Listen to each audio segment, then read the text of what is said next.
Olá, você que me segue no Rodrigo Silva, arqueologista. Estamos de volta aqui para mais um bate-papo sobre Bíblia, teologia, religião, arqueologia, assuntos afins. E se você não é inscrito no canal, por favor, se inscreva, tá bom? Está aqui o meu convite. A sua inscrição é muito bem-vinda. Você deixa o seu comentário também, será muito bem recebido pela equipe. E se gostar do conteúdo, deixe também o seu like aí, que ajuda o canal, tá bem? Hoje eu vou falar sobre um assunto que deve ter despertado a sua curiosidade a partir do título, não é? Vou falar sobre a passagem mais debatida da Bíblia Sagrada, ou pelo menos do Antigo Testamento. Mas antes de falar dessa passagem, o que ela significa e como eu posso reagir em relação a ela, o que nós podemos aprender dela, eu quero deixar também o convite aqui para você fazer parte dos mais de 30 mil alunos de todo o Brasil e do exterior que estudam semanalmente a Bíblia comigo no curso A Bíblia Comentada com Rodrigo Silva. O conteúdo que a gente passa ali é conteúdo de faculdade de teologia, tá bem? Ou seja, o mesmo assunto que você veria em 4 ou 5 anos de um curso regular de bacharel em teologia reconhecido pelo MEC, aqui você tem fácil na palma da sua mão e você pode levar esse curso aonde quer que você for. Basta ter um bom sinal de internet e está tudo resolvido. Eu vou deixar no descritor aqui o link, como é que você pode acessar e se matricular nesse curso, que além de trazer para você conhecimento bíblico de ponta, profundo, vai também fazer com que você se torne um dos que apoiam a construção e manutenção do Museu de Arqueologia Bíblica do NASP, que daqui a pouquinho estará pronto para receber a sua visita, tá bem? Vou falar do texto hoje, que é polêmico, como eu havia dito para vocês. Ele está em Gênesis, capítulo 22, e ele traz os 19 versos mais complicados do Antigo Testamento na visão de muitos exegetas, de muitos biblistas. Fala justamente de quando Deus põe Abraão à prova. Eu não vou ler os 19 versículos aqui, para não ficar cansativa a leitura, mas eu vou resumir o que está escrito aqui e depois eu convido você também a ler na sua Bíblia com calma, digerir o conteúdo, pensar no que nós falamos aqui. Você pode assistir esse vídeo outras vezes, se você quiser, e ver qual é o problema desse texto, como nós podemos resolvê-lo e que aplicação podemos fazer para os nossos dias. Num resumo, a história diz, aliás, alguma parte ou outra do capítulo eu vou ler para você. Começa assim no versículo 1. Depois destas coisas, o Senhor pôs Abraão à prova. Ele disse: Abraão, ele respondeu: Eis-me aqui. E Deus continuou: Pegue o seu filho, seu único filho Isaque, a quem você ama, essa parte que é forte, e vá à terra de Moriá. Ali ofereça-o em holocausto sobre um dos montes que eu lhe mostrarei. Poxa, você sabe a história de Abraão? Ou melhor, Abrão, porque é assim que abre o capítulo da sua história. Abraão era um homem que tinha uma esposa muito bonita chamada Sara. Ele sai da terra de Ur dos Caldeus, vai para Padã Aram, de Padã Aram, que seria hoje na região da Síria, alguns colocam que seria na Turquia. De Padã Aram ele vem para a região de Canaã e fica ali na região de Beersheba, na região de Hebron. Ele vai um dia ao Egito para comprar comida e volta, mas a vida de Abraão circula nesta região do mapa mundial. E como um homem que tinha muitas posses, ele era rico, respeitado, estrangeiro, mas ele não tinha a principal promessa que um homem abençoado poderia ter no seu tempo. Ele não tinha filhos. E ele quer um filho a Deus. E Deus promete: eu vou dar um filho para você. Tanto é que o nome dele é transformado de Abraão para Abraão, pai de um povo, para pai de um grande povo, de muitos povos.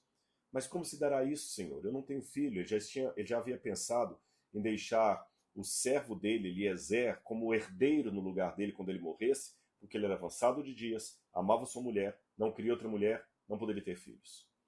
Deus falou: não, não é de Eliezer a sua descendência, será de você.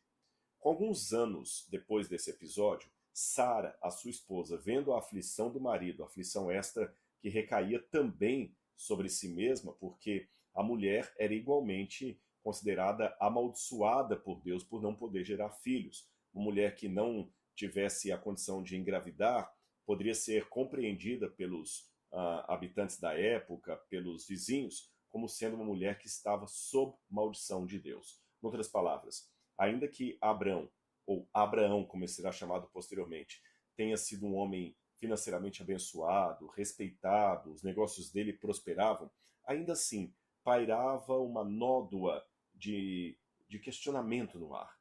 Por que esses homens, esse homem, essa mulher não têm filhos? Se eles são tão abençoados por Deus, alguma coisa tem aí. Ou como dizem lá em Minas, nesse mato tem coelho.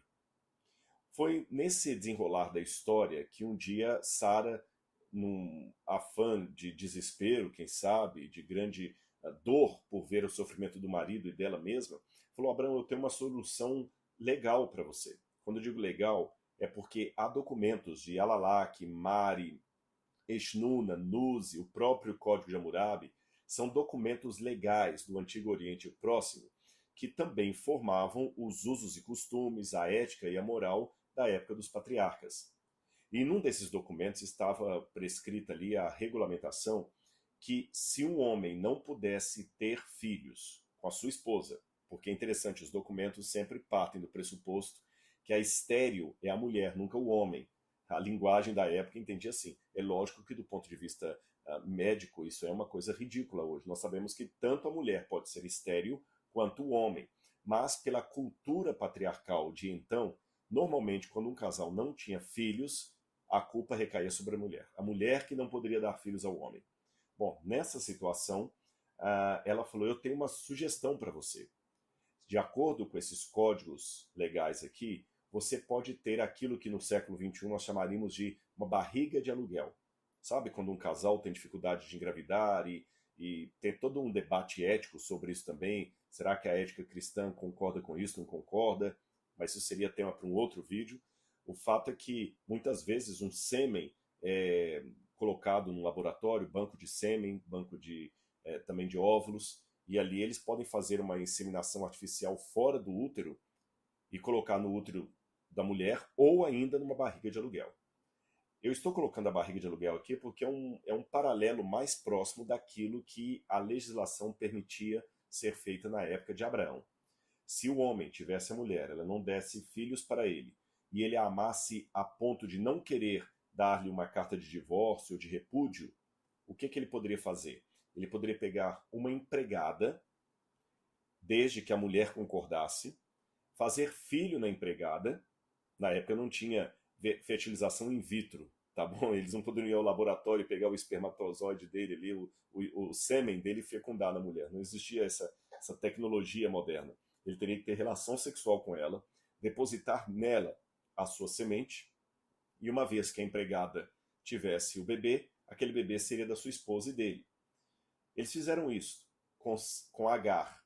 Hoje eu estava até conversando com alguns amigos que vieram em casa e a gente estava discutindo a possibilidade, eu creio nela, que Agar talvez fosse uma das pessoas que migraram do Egito para Canaã com Abraão e sua família depois que ele veio das terras de Faraó. É um outro episódio curioso na Bíblia, em que eles descem para o Egito por causa da fome. Chega lá, Abraão, com medo de morrer nas mãos de Faraó, porque a mulher dele era muito bonita e Faraó se interessou por ela, ele mentiu dizendo que era irmã dele. Eles têm que sair do Egito, meio às pressas, porque o Faraó falou: você quase me enganou e eu fui amaldiçoado por sua causa. Mas só que Faraó, quando os mandou embora do Egito, falou: olha, para que o seu Deus não fique bravo comigo, vá, mas leve também muito dinheiro, riquezas aqui, animais e alguns escravos também. Provavelmente foi nessa leva de egípcios que foram com Abraão para Canaã que Agar veio junto, porque ela era uma serva egípcia. Então ele teve relação sexual com ela, ela engravidou e deu à luz a Ismael. Mas o tiro saiu pela culatra. A ideia não foi muito boa. Não era aquilo que Deus havia falado. Com o passar do tempo, Agar acabou não aceitando voltar à posição de serva. Ela quase assumiu uma posição de concubina de Abraão, ou segunda esposa. A segunda esposa tinha um cargo acima da concubina e inferior à primeira esposa. E ela começa a disputar com Sara ali a proeminência no lar. E ela falava: eu tenho um filho, você não teve. Bom, depois de toda esta história, essa reverberação, quando Ismael já estava adolescente, já se passaram vários anos aí, é que Deus cumpre a promessa de Abraão conseguir engravidar sua esposa Sara. Nesta época, Abraão tinha 100 anos e Sara tinha 90 anos, de acordo com o texto bíblico. Mas tudo bem, demorou, o Senhor custou a cumprir a promessa, ele já era um homem centenário, mas ainda assim a alegria do filho de Isaac preencheu lá. E também trouxe transtornos, tanto é que ele teve que mandar Agar embora com Ismael, porque começou a ter rivalidades entre Ismael e Isaac, o filho da promessa. Aquele sim foi o filho que Deus prometeu. Aliás, um parênteses aqui, esta rivalidade entre Isaac e Ismael é vista até hoje nos conflitos do Oriente Médio, envolvendo especialmente muçulmanos, árabes e israelenses, sendo os israelenses ou judeus descendentes de Isaac e uma parte, não todo, uma parte dos muçulmanos descendentes de Ismael.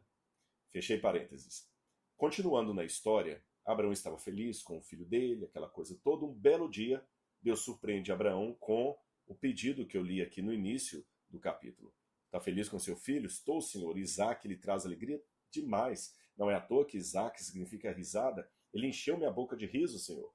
Muito bem, Abraão. Agora você vai pegar esse filho, e olha como é que chega a ser quase cruel a ordem. Esse filho a quem você ama, e vai até um lugar que eu vou mostrar para você, e lá você vai sacrificá-lo a mim. Imagina a situação. Imaginem a situação. Foi isso que aconteceu. Abraão sai com Isaac, leva todos os apetrechos para o sacrifício, menos o cordeiro, e quando eles chegam no alto do Moriá, que na compreensão de muitos historiadores, eu acredito nessa hipótese, o Moriá seria justamente o templo, o monte do templo em Jerusalém, onde no futuro Salomão construiria o templo. Hoje, quando você der uma googada e colocar Jerusalém em vista panorâmica, você vai ver um cenário onde tem os muros da cidade velha de Jerusalém e um domo dourado da cor de ouro, aquela cúpula de ouro ali. Hoje é o Domo da Rocha, é um santuário muçulmano que está perto da mesquita de Al-Aqsa. Ali, naquele lugar, era no passado o Monte Moriá. E foi ali que Abraão levou seu filho em sacrifício ao Senhor. Quando ele estava para sacrificar Isaac, Isaac perguntou: Senhor, papai, mas eu estou vendo aqui a lenha, estou vendo o altar, mas cadê o cordeiro? Ele simplesmente falou: Senhor, meu amigo, meu filho, o Senhor proverá. O Senhor proverá. Agora vamos fazer o que Deus quer. Ele deitou Isaac ali na pedra. Interessante que Isaac já não era mais nenhum menino nessa época. Isaac, isso aqui é interessante, a idade de Isaac aqui é um problema, porque a Bíblia não fala exatamente em que ponto da vida de Abraão isto aconteceu. Flávio Joséfo diz que Isaac já teria nessa época aí 32 anos. Tem um outro autor, não me engano, Rash, creio que é Rash, depois eu posso checar a fonte aqui, que diz que Isaac teria 12 anos. Outros pensam que Isaac teria 20 anos, 30 anos. Embora os autores variem assim nessa faixa etária de Isaac, sabedores de que isso estava próximo da morte de Sara, e Sara morreu quando Isaac tinha 37 anos, então pode ser que esse episódio tenha acontecido quando Isaac teria ali em torno de 20 a 30 anos aproximadamente. Seja como for, ele não era nenhum bebê. Então aquelas ideias que muita gente vê num filme ou num quadro de Abraão sacrificando quase que uma criancinha de 5, 6 anos ali, até em algumas encenações que eu já vi em igrejas, pegar um menininho ali com Abraão, é bonitinho para a licença poética, mas do ponto de vista histórico, Isaac já era um jovem ou jovem adulto, se eu estou falando de alguém de 20 e poucos anos aí. Ele poderia se desvencilhar ali da corda e tudo mais e agredir o seu pai, que era idoso. Então a Bíblia demonstra claramente que quando Isaac deitou no altar, ele fez isso de maneira voluntária, ele se submeteu àquilo ali. Tanto é que houve um sermão que alguém falou assim: na verdade foi sacrifício de Abraão, de Isaac ou de ambos, porque Isaac também aceitou.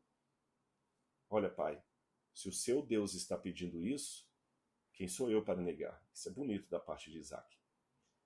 Quando ele vai levantar o cutelo para matar o filho, cutelo é aquela faca especial de degola de animais, aí o anjo do Senhor, que na verdade era o próprio Senhor, vem, segura a mão de Abraão e fala com Abraão de maneira bem forte assim: Abraão, Abraão, não faça mal a esse menino, porque eu sei que você não me negou o seu único filho, por isso você me ama. Isso está no verso 12. Eu vou ler como está na Bíblia.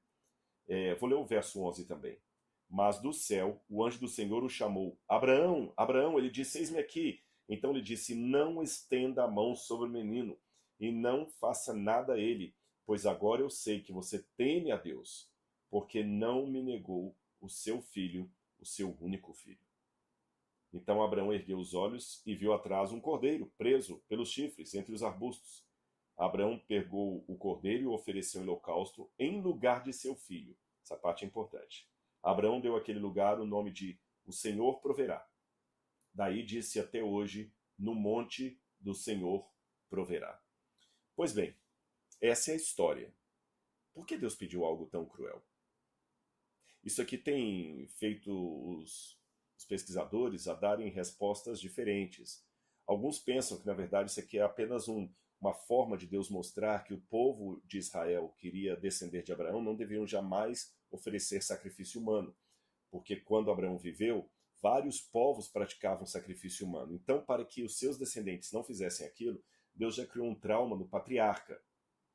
É uma explicação que alguns autores trazem, mas eu confesso que ela não me convence muito.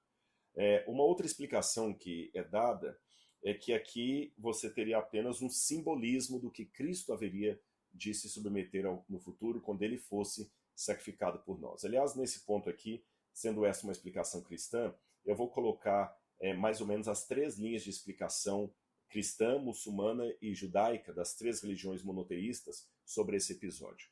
A religião judaica enfatiza que o cerne aqui da obediência, o cerne aqui é a obediência de Abraão à lei, ao mandamento.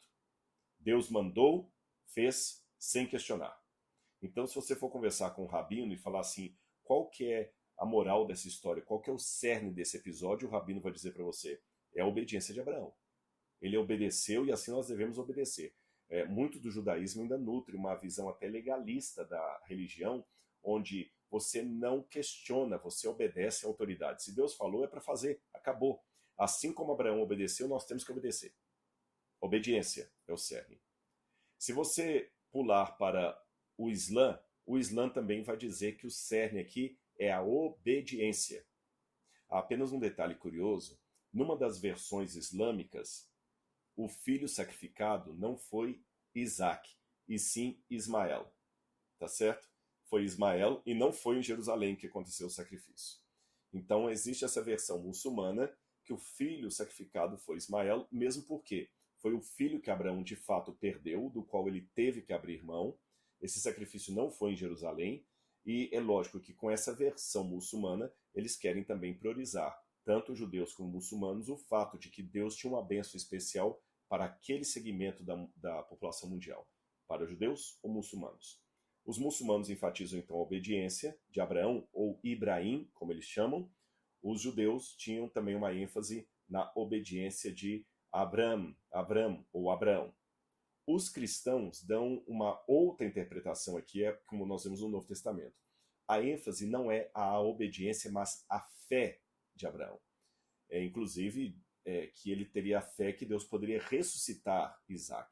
Então, o ponto alto na leitura cristã não é necessariamente a obediência inconteste do patriarca, mas sim a sua fé. Passando disso, a gente pode fazer algumas perguntas também. Onde é que estava Sara?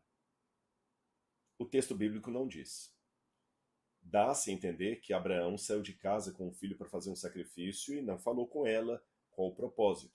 Mas também a gente fica perguntando, será que ela não percebeu? Mulher é tão atenta aos detalhes, será que ela não percebeu que na caravana de Abraão para o sacrifício ele estava levando tudo, menos o principal? Mulher percebe essas coisas. Seria algo como, imagina, eu estou falando que eu vou jogar tênis, mas não levo nem a minha raquete nem a bolinha. Como é que você vai jogar tênis? A mulher pergunta, você não está indo jogar tênis, mas cadê a sua raquete, a sua bolinha de jogar tênis? Você não está saindo para jogar tênis? Então, parece que é estranho ela não ter percebido isso. A Bíblia não dá detalhes, então nós vamos cair aqui na lei da imaginação. Pode ser, no primeiro momento, que Sara não soubesse o que estava acontecendo, ficou em casa sem saber, ou pode ser também que Abraão não escondia nada dela, que ele pode ter contado para ela e foi uma tempestade sair de casa sem ela permitir. De repente ela ficou trancada como uma leoa. Então nós temos duas possibilidades: ou que Sara estava em casa na ingenuidade, sem saber o que estava acontecendo, ou que ela estava desesperada em casa, querendo de qualquer maneira impedir Abraão de fazer aquilo. Ou uma terceira possibilidade: por que vamos sempre pensar em Sara de uma maneira pejorativa? Por que também não pressupor que ela participou do sacrifício do marido, aceitando o destino colocado por Deus? Por que não? Como eu disse, a Bíblia é silenciosa a esse respeito, nós não podemos falar nem uma coisa nem outra, mas às vezes nós relegamos Sara gratuitamente, porque como eu falei, o texto bíblico não tende nem para um lado nem para o outro, nós relegamos Sara a uma situação de ingenuidade e ignorância do que estava acontecendo, ou colocamos Sara como sendo uma leoa querendo impedir aquilo. Por que também não trabalhar a ideia de Sara como aquela que participou e aceitou, toda a família aceitou o sacrifício? Agora, há algumas pessoas que pensam também, e eu presumo, se eu posso trabalhar com a hipótese de que Sara também aceitou aquilo, que Sara ficou até se questionando: será que não é uma punição de Deus pelo que eu fiz com Agar, mandando Agar com seu filho embora, colocando na cabeça de Abraão para perder Agar? Aliás, há comentários rabínicos da área dos judeus, não é, do lado dos judeus, que dizem que Sara tinha uma profunda culpa porque ela achava que Deus a estava punindo pelo que ela fez com Agar. E, ironia das ironias, ou coincidência das coincidências, o fato é que esse episódio acontece no capítulo 22, e no capítulo 23, Sara morre. Então, será que Sara se sentiu culpada? Não sei. Dá para extrair várias possibilidades aqui. Uma outra questão que eu poderia também colocar aqui é: qual era a relevância dessa história para o povo de Israel? Hoje, teólogos que acreditam que o Gênesis não foi escrito por Moisés, mas sim por uma série de escribas do período da Babilônia, dizem que essa história alegórica, que ela nunca aconteceu, que ela foi colocada aqui para dar um alento ao povo de Israel que estava na Babilônia. Eu, Rodrigo, particularmente, não vejo razões sólidas para duvidar da historicidade desse episódio. Na minha opinião, ele aconteceu mesmo. E aconteceu no período do bronze, que a gente chama de período patriarcal. Agora, por que Deus pediu algo tão terrível? Por uma razão muito simples. Não, Deus não estava sancionando o sacrifício de seres humanos. Deus não estava brincando com os sentimentos de Abraão, mas ele percebeu que Abraão começara a cometer um erro que ainda está muito presente nos nossos dias. Ele pegou Isaac e começou a amar Isaac, devotar-se a Isaac, adorar Isaac, colocar Isaac no centro. Foi bem sutil. Talvez nem ele e sua esposa perceberam que aos poucos o seu filho virou de filho a um pequeno ídolo dentro do seu lar. E até hoje na vida nós temos muitas coisas que sutilmente estão virando ídolos na nossa casa, na nossa vida, no nosso dia a dia. E não são coisas pueris, são coisas importantes. Isaac era o filho da promessa. Ironia, Isaac era justamente a bênção que Deus lhe havia dado. Até a bênção de Deus, até o cumprimento de uma promessa, pode ser um caos, pode ser um motivo de tormento em nossa vida, se colocarmos aquela bênção, se colocarmos aquela promessa no lugar onde ela não deve estar. Olha aqui atrás, eu tenho muitos livros, e muito mais do que vocês estão vendo aqui. Eu tenho livros aqui, tem livros que estão encaixotados lá em cima, tem livros que não estão cabendo aqui, debaixo da minha mesa está cheio de livros, e olha que eu já mandei embora mais de 2.000 livros. Uma coisa eu aprendi tendo a biblioteca grande. Aliás, quando eu estudava teologia lá na Bahia, no IAN, eu trabalhei na biblioteca do IAN, e lá eu aprendi a catalogar livros pelo sistema Dewey, de catalogação de livros. Eu aprendi uma coisa lá no IAN e que eu coloco em prática aqui. Se esses livros não estiverem catalogados e numa ordem correta, eu vou passar uma eternidade aqui para achar um deles. Ou seja, o livro certo, na seção errada, causa grandes tormentos. Se eu estou falando de uma biblioteca grande, como a Biblioteca Nacional do Rio de Janeiro, por exemplo, imagine um livro raro ali, colocado na seção errada, na prateleira errada. Ou seja, as coisas têm que estar no lugar certo para serem funcionais. É como um automóvel. Ali no motor, as coisas têm que estar no lugar certo. A gasolina tem que ter a consistência correta, senão ela pode fundir o motor. Você não pode colocar óleo no lugar da gasolina e gasolina no lugar do óleo. Se o carro não for de bicombustível, você não pode colocar qualquer produto ali para ele andar. Ou seja, coisas certas no lugar errado ou até na quantidade errada dão problemas. Assim também é com as coisas que nós temos em redor e mesmo as relações. Abraão estava adorando Isaac. E Deus tinha que mostrar a Abraão quem na verdade era Deus. Não era uma revanche da parte do divino, não, de maneira nenhuma. Há também comentaristas judeus medievais que dizem que Deus, na verdade, colocou Abraão à prova para mostrar para Abraão quem é Deus aqui, porque um pouco antes disso, Abraão havia questionado a Deus naquele episódio de Ló em Sodoma, quando Deus falou assim, eu vou destruir Sodoma, e Abraão ficou disputando com ele, Senhor, mas se tiver 10 lá, o Senhor não pouparia a cidade, se tiver 5, quer dizer, ele ficou discutindo o que Deus ia fazer. Então esses comentários rabínicos medievais entendem que não era para ele discutir com Deus ali atrás, na época de Sodoma. Como ele discutiu, Deus calou e agora falou assim, olha, agora você não vai discutir, você vai entregar o seu filho. Eu não acredito bem que foi assim, como esses rabinos colocam, mas eu não vou jogar fora o insight que eles apresentaram, não. De fato, eu tenho dois Abraães diferentes aqui. Um intercedendo por Sodoma, que ainda fica duelando com Deus ali. Senhor, mas se tiver tanto, o Senhor não pouparia a cidade? Não fique chateado de eu perguntar mais uma vez, não. O Senhor não pouparia por tantos justos? E aqui, pelo menos pela forma como o texto chegou até mim, não há diálogo algum. Não há duelo.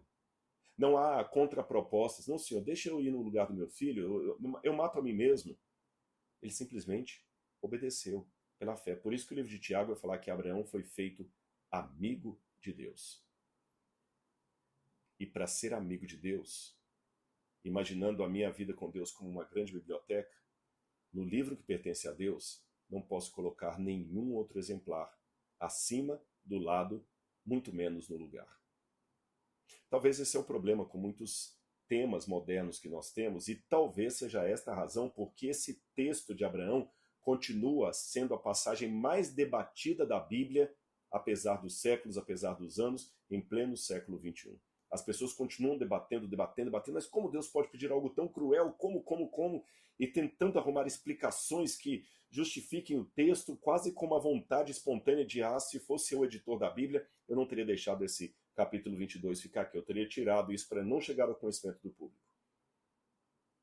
Só que Abraão precisava tirar o ídolo do coração dele para que Deus voltasse para o trono. Senão a própria salvação dele, quem sabe a própria genealogia do povo de Israel, estariam comprometidos. Esse é o problema hoje. A Bíblia fala que nós devemos entregar tudo a Deus, mas nós queremos entregar apenas uma parte. E aquela parte que não vai dar muito trabalho entregar. É curioso como, não estou aqui falando de teologia da prosperidade, nem vendendo lugares no céu, mas vocês sabem que dízimos e ofertas fazem parte do texto bíblico. Mas é interessante que a mesma pessoa que acha que dar R$ 50 numa pizzaria não é muito dinheiro, na salva da igreja, R$ 50 parece uma fortuna. Na hora de pagar 80 mil num carro, não é grande dinheiro assim, vale a pena. Ou 100 mil. Mas dar R$ 1.000 para ajudar uma família pobre, que dinheirão que eu dei! Eu dei R$ 1.000 para eles. Parece que você deu uma fortuna. Como é que nós balançamos as coisas de maneira tão diferentes? Às vezes o dinheiro que eu uso para comprar uma carteira, um relógio, ele pareceu até, olha, que legal, consegui aquele relógio da marca X com 40% de desconto. Paguei só R$ 2.000 num relógio que valia quase 5 mil. Ganhei. Mas para dar R$ 500 para ajudar uma pessoa, parece tão dolorido. Ou seja, nós até fazemos sacrifício, como na época de Abraão.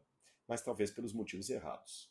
O meu sacrifício é, quem sabe, deixar de tirar férias esse ano com a família, que eu estou terminando de construir minha casa. Nada de ruim com relação a isso, por favor. Não quero demonizar esses sacrifícios normais que eu mesmo faço. Sabe, olha, meu bem, esse ano não vamos viajar, vamos pegar o dinheiro, vamos economizar, porque a gente quer trocar de carro. Nosso carro está meio ruim, o motor dele já não está bom, precisamos de um carro melhor. Então, no lugar de irmos para a praia, vamos guardar o dinheiro da praia, vamos sacrificar e vamos comprar um carro. Ótimo.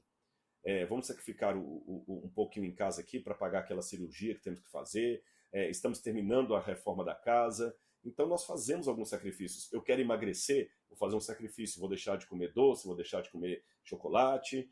Eu quero ir para a praia no verão, quero ficar com um corpo bom, eu vou fazer algum sacrifício. O atleta, ele faz o sacrifício de estar sentindo dor muscular, mas treinando todos os dias. Nós fazemos sacrifícios, mas são sempre sacrifícios que visam ganhar algo depois. É por esse sacrifício que eu vou ganhar a casa própria. É com esse sacrifício que eu vou conseguir o meu carro. É com esse sacrifício que eu vou conseguir a formatura. E no dia lá da formatura da faculdade você fala, como eu me sacrifiquei. É com esse sacrifício que eu vou conseguir formar o meu filho doutor. Tudo bem, repito, não há problema com esse tipo de sacrifício. Eu mesmo o faço, quero deixar registrado. O problema é quando a vida só gravita em torno deste tipo de sacrifício.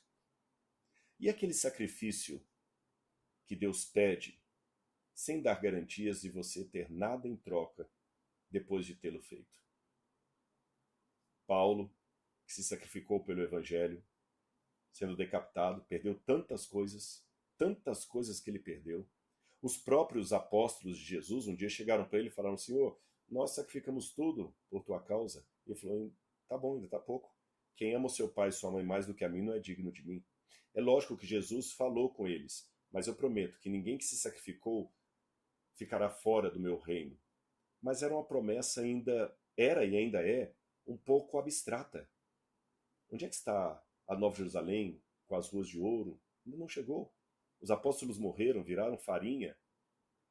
E a gente continua nesse mundo aqui. E quantas vezes você se sacrificou pelas coisas de Deus, pelo povo de Deus, e parece que assim foi tudo em vão. Quem sabe esse vídeo aqui está sendo para alguém idoso, que trabalhou a vida toda como membro de uma igreja, e vai falar assim, estou cansado, o que valeu a pena? Fiz, não adiantou nada. Eu quero mostrar uma peça arqueológica aqui para vocês, na verdade é uma réplica. Uma peça igualzinho a essa aqui foi encontrada em Jerusalém há poucos anos agora.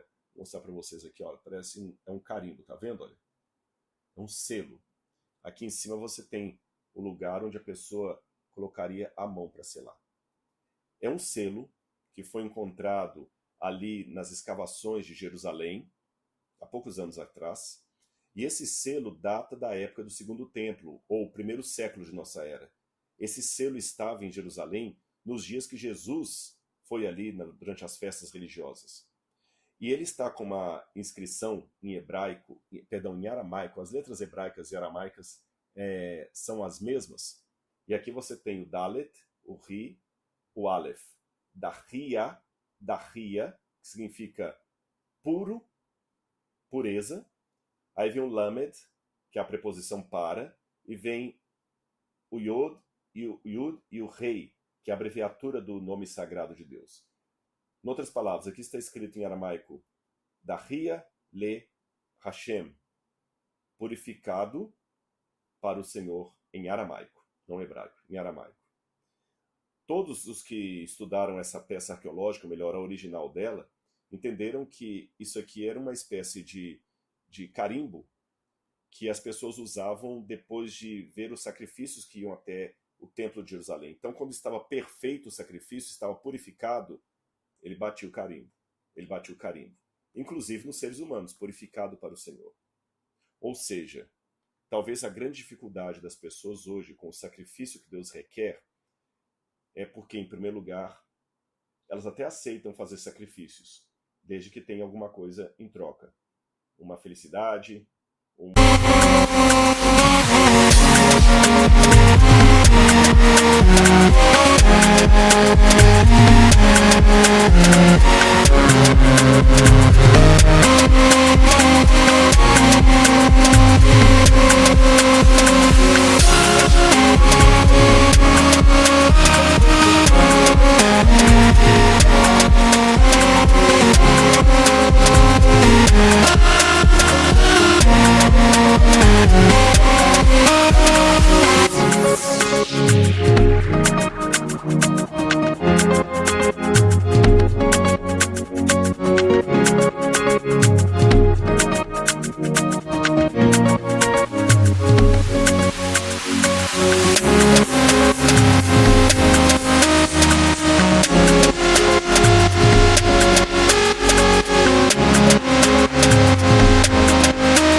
beleza física, um dinheiro.